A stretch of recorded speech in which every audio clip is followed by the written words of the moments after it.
Narcopetristas. El CNE no puede investigar a Petro. ¡Déjenlo quieto!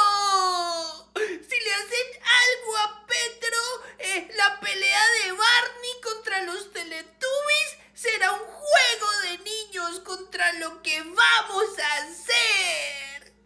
Ante la lloratón del exconvicto guerrillero presunto ampón y criminal mitómano enfermo mental de Gustavo Petro de querer anular el fallo del CNE, el Consejo de Estado ratifica que el CNE sí tiene las competencias para investigar y sancionar de encontrar culpable al exconvicto guerrillero presunto ampón y criminal mitómano, enfermo mental, antisemita fracasado, perdedor, ignorante, amante de los trans, engañabobos de Gustavo Petro.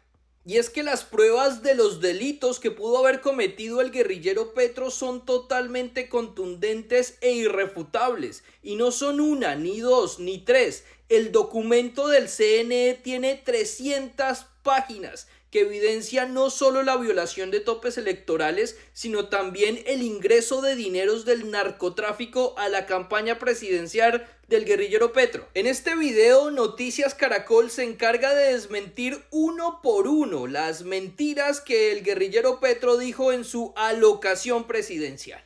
En su locución de anoche, el presidente Gustavo Petro expuso los 5 puntos de su defensa frente a los señalamientos que le hace el Consejo Nacional Electoral en la formulación de cargos. María Camila Roa, ¿qué diferencia hay entre lo que dijo el presidente y la ponencia aprobada? Pues Cata, comparamos los argumentos del presidente con las pruebas puntuales que trae la formulación de cargos y nos encontramos con varias diferencias. Frente al primer punto, el presidente Gustavo Petro aseguró que los aportes de la Unión Sindical Obrera y de FECODE no fueron a su campaña, sino a la Colombia Humana. Escuchemos primero lo que dijo el mandatario. Los supuestos aportes de la USO y FECODE no fueron a mi campaña, sino al Partido Colombia Humana, tal cual lo hicieron aportantes y empresarios al Partido Centro Democrático en la campaña de Iván Duque del 2018, y la cual este mismo organismo, el CNE, absolvió el 28 de octubre del 2021.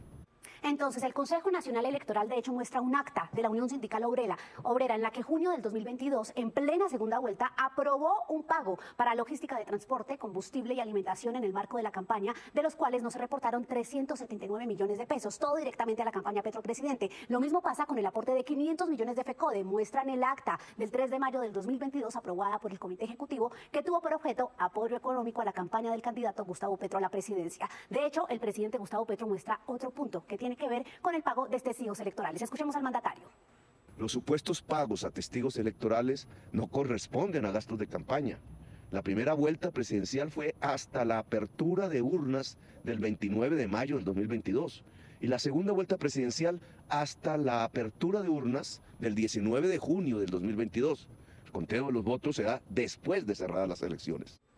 Esto dice el presidente, pero todo lo que tiene que ver con testigos electorales está relacionado con la campaña, dicen los magistrados, y les llama la atención a que para el 2018 la campaña del hoy presidente sí reportó testigos electorales, pero en 2022 no lo hizo. En la primera vuelta, dicen, omitió el pago de 30.200 testigos por 931 millones de pesos, hecho a la empresa Matrix Giros y Servicios SAS. En segunda vuelta no se habrían reportado 1.700 millones de pesos a la misma empresa por 5.328 testigos electorales. Vamos ahora entonces al punto 3, que tiene que ver con la propaganda electoral. Esto dice el mandatario.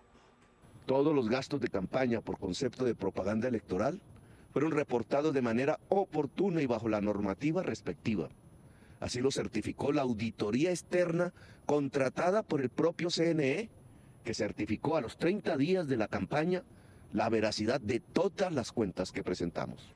Pues la ponencia dice algo distinto, que estos servicios fueron contratados entre el 2 y el 23 de mayo de 2022 a favor del ciudadano Gustavo Petro y que la factura electrónica expedida por el medio de comunicación en cuestión ascendió a la suma de 356 millones de pesos y que esta fue omitida en el reporte de gastos. No se conoció por la campaña, no la incluyeron. Pasemos entonces al punto 4, que tiene que ver con los permisos de vuelo.